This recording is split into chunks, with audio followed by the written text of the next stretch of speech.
Hello दोस्तों, नमस्कार। आपका गुरु इंस्पिरेट चैनल में स्वागत है। दोस्तों, ज्यादा सीधे मत बनो, सीधे पेड़ा जल्दी काट लिए जाते हैं। आज इस कहानी के माध्यम से आपको कुछ ऐसे तरीके पता चलेंगे जिनसे आप धोखा खाने से खुद को बचा सकते हैं। भावनात्मक रूप से कमजोर आदमी का लोग हमेशा फायदा उठाते रहते हैं। हम सब ने देखा होगा, अपने आसपास जो भी इंसान नर्म दिल का होता है, यानी कि भावनात्मक रूप से करुणावान होता है, वह अपनी करुणा बस दूसरों की सहायता तो कर देता है, लेकिन बदले में उसे हमेशा धोखा ही मिलता है। तो क्या एक इंसान को भावनात्मक नहीं होना चाहिए? क्या उसे दूसरों पर भरोसा नहीं करना चाहिए? दूसरों की सहायता नहीं करनी चाहिए? क्या करुणावान और संवेदनशील होना गुनाह है? कोई गलती है? पाया तो यह कहा जाता है कि कोई संवेदनशील आदमी दिल का अच्छा होता है, दूसरों की सहायता करता है, दूसरों का ख्याल रखता है, दूसरों से प्रेम करता है।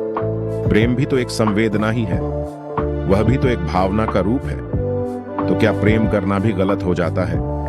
और यह तो आप सबको पता होगा कि प्रेम तो आध्यात्मिक साधना का एक बहुत महत्वपूर्ण कदम है। तो किस प्रकार एक इंसान समाज में संवेदनशील, करुणावान और दयालु, यानी कि एक अच्छा आदमी बनकर रह सकता है, ताकि लोग उसका फायदा भी ना उठा पाए और वह अपने मन की अच्छाई, अपने मन की कोमलता, करुणा सब कुछ बरकरार भी रख सके। एक बार एक युवा लड़का जंगल के पेड़ों पर मुक्के मार रहा था। वह बड़े जोर जोर से मुक्के मार रहा था। वह अपने मन का गुस्सा निकालने की कोशिश कर रहा था। शायद उसको किसी ने धोखा दिया था या फिर उसके साथ बहुत बुरा हुआ था, जिससे वह बहुत ज्यादा परेशान था। उसे कहीं भी शांति नहीं मिल रही थी।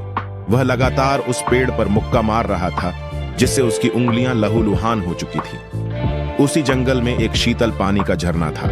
वहां पर एक भिक्षु रोज संध्या समय स्नान करने आया करते थे। यह उनका नित्य का नियम था। आज जब वह भिक्षु इस रास्ते से स्नान करने के लिए उस जंगल में आया, तो उसने उस लड़े डियाके की हालत देखी।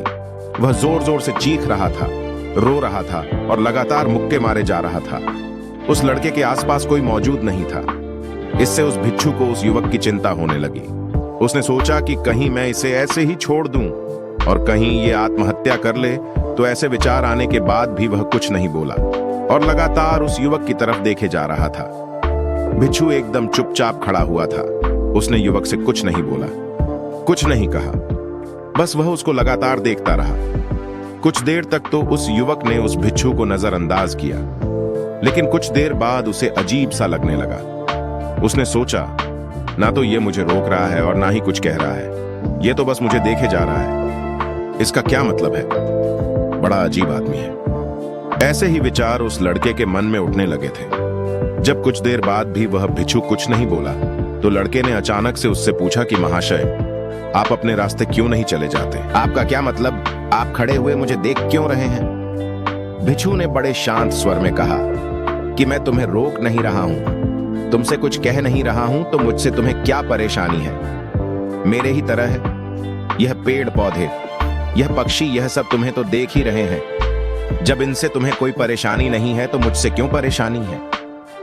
यह सुनकर और लड़का जोर से चीख कर बोला, मुझे सबसे परेशानी है। मैं सबसे नफरत करता हूं। यहां पर सब धोखेबाज, गद्दार होते हैं, कोई किसी का नहीं होता इस दुनिया में। और इस तरह बोलते बोलते वह फूट फूट कर रोने लगा और रोए जा रहा था और भिक्षु उसे देखे जा रहा था। वो उसे चुप करने की कोशिश भी नहीं कर रहा था।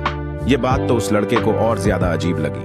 अब रोना छोड़कर उस लड़के ने सीधे खड़े होकर उस भिक्षु से कहा, बड़े अजीब आदमी हैं आप। आपके सामने कोई इंसान है, दुख है, परेशान है और आप उसे चुप भी नहीं कर सकते।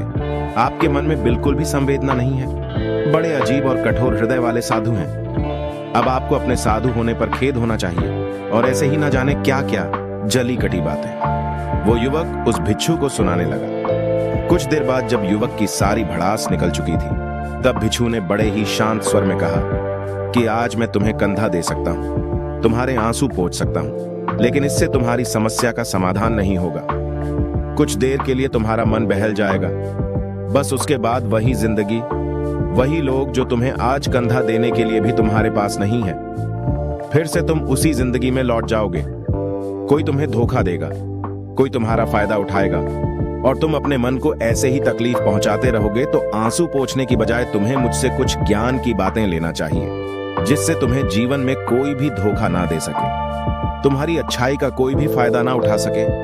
याद रखना, आंसू पोंछने वाले तो तुम्हें बहुत मिल जाएंगे, लेकिन ज्ञान और सही समझ देने वाला कभी कभी कोई इंसान मिलता है। भिक्षु ने उसे बताया कि मैं पास ही के झरने में स्नान करने के लिए जा रहा हूँ। बड़ा ही शीतल पानी है वहां, अगर तुम चाहो तो तुम भी मेरे साथ चल सकते हो। यहाँ पर अकेले परेशान होने से अच्छा है कि तुम झरने की शीतल पानी में स्नान करो, जिससे तुम्हारा दिमाग, मन, मस्तिष्क और तुम्हारा शरीर सब कुछ पवित्र हो जाएगा। यह सुनकर वो लड़का उस भिक्षु के पीछे पीछे हो लिया। जंगल के बीचों बीच रास्ता झरने की तरफ जाता था। धोखेबाज मक्कार, लोग तुम्हारे करीब ही ना आ पाए।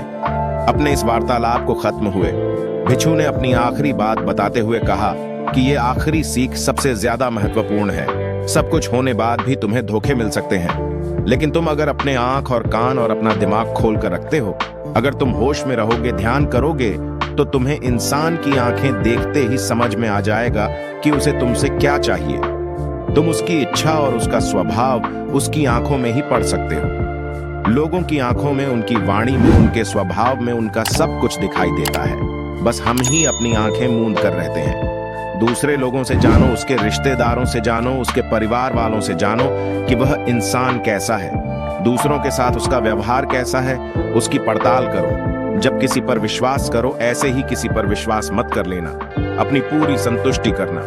अगर तुम किसी के साथ लंबे समय तक भरोसा करना चाहते हो, किसी के साथ कोई संबंध बनाना चाहते हो, कोई दोस्ती करना चाहते हो या किसी की मदद करना चाहते हो, तो इन सभी परिस्थितियों में तुम्हें ये जरूर पता होना चाहिए कि दूसरे लोग उस इंसान के बारे में क्या सोच रखते हैं। इसके बाद तुम जीवन में कभी भी धोखा नहीं खाओगे और तुम्हें कभी भी धोखे की वजह से पछताना नहीं पड़ेगा। इसी तरह की बातें करते हुए भिक्षु और वो लड़का दोनों जंगल से बाहर आ गए, अपने अपने घर को चले गए। दोस्तों, कभी भी किसी पर भी भरोसा करने से पहले उसके बारे में अच्छे से समझो, जानो, समय दो, फिर भरोसा करो। दोस्तों, अगर आपको ये कहानी अच्छी लगी हो, वीडियो को लाइक और चैनल को सब्सक्राइब कीजिए। धन्यवाद।